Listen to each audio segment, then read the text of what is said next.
Welcome to Earnings Intelligence. Today, we're diving deep into Berkshire Hathaway's fiscal year 2015, pulling everything directly from their official 10K report.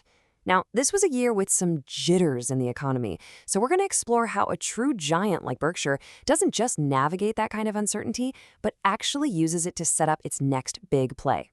2015 had its fair share of economic headwinds, a lot of worry in the air.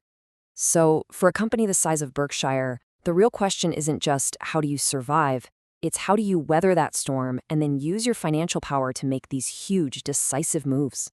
To get that answer, we got to start with the company's vital signs. So to really understand how they do it, we need to give the company a quick checkup.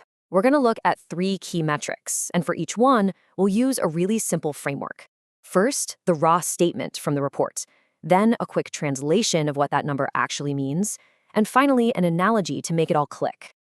All right, first up, the raw number right from the report. Total revenues for 2015 clocked in at nearly $211 billion. That's our starting point, a number that just gives you a sense of the mind-boggling scale of this whole operation. So what does that number actually mean? Well, here's the translation. It represents every single dollar that came in the front door. We're talking everything from your Geico premium to the freight hauled by BNSF Railways, heck, even the money from a Dairy Queen Blizzard.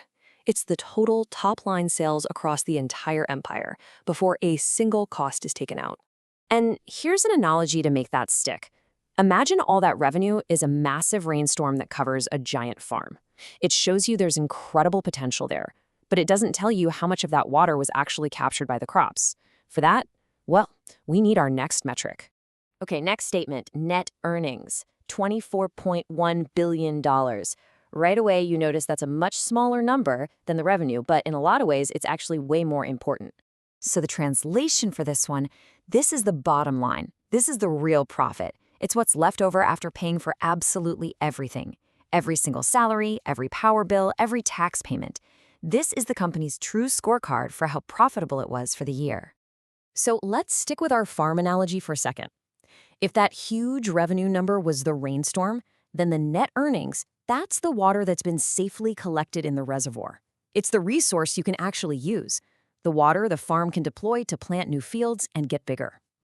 And now for our third key metric. And folks, this one is fascinating. Net cash flow from operating activities was $31.5 billion. Did you catch that? It's even higher than their profit. So what on earth does that tell us? Well, the translation here really gets at the difference between accounting and reality. See, profit is an important number, but this figure, this is the cold, hard cash that the business actually generated. It is the true financial oxygen of the company, totally separate from some of the non-cash stuff you see on an income statement. And the analogy for this one brings it right home to your own finances. Your paycheck might say you earned a certain amount, right? But the cash that actually hits your bank account after all the deductions, that's your operating cash flow. It's the real, actual money you have to work with.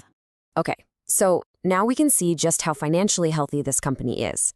Let's pull back the curtain and look at the engine that's powering the whole thing. The 10K report itself calls the insurance business the most important.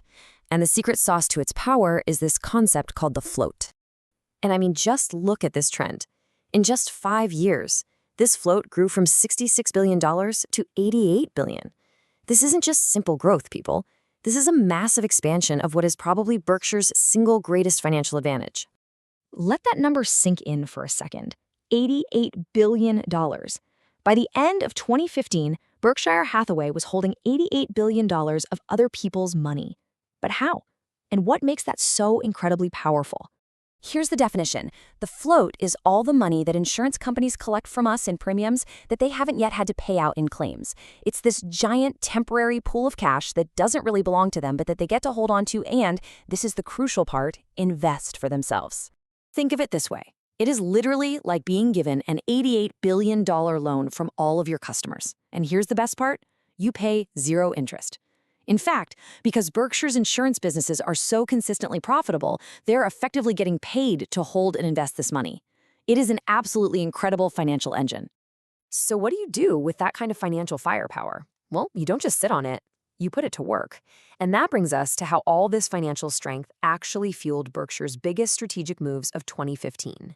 So in the summer of 2015, Berkshire announces a total blockbuster deal, They're acquiring Precision Cast Parts, a huge manufacturer of these complex metal parts for the aerospace industry. And at the time, it was the largest purchase in the company's entire history. The price tag? $32.7 billion, paid for entirely in cash. I mean, this was not a small bet. This was a monumental deployment of capital that very, very few companies on the entire planet could even think about, let alone pull off. So, how'd they pay for it? Well, just like the 10K lays out, they used a combination of their massive pile of cash on hand, that's that financial oxygen we talked about, and they easily secured a new $10 billion short-term loan. That right there just shows you the immense trust the market has in their financial stability. But, and this is really important, this report is no victory lap. One of the most telling parts is how honest it is. Tucked away in the management discussion section is this quote, which is a totally frank admission that they see challenges coming and they're getting ready for soft market conditions. This isn't corporate fluff, this is clear-eyed realism. So, after digging through all of this, what's the big long-term lesson here? You know, if you strip away all the billions and the complex businesses, what's the core principle really at work? It all comes down to this single question. The 2015 report, it's not just a financial statement. It is a masterclass in a philosophy. It shows a company laser-focused on acquiring and owning entire businesses for the long, long haul, using its permanent capital base to act when almost everyone else can't. It really forces us to ask ourselves, are we thinking like owners or are we just acting like renters?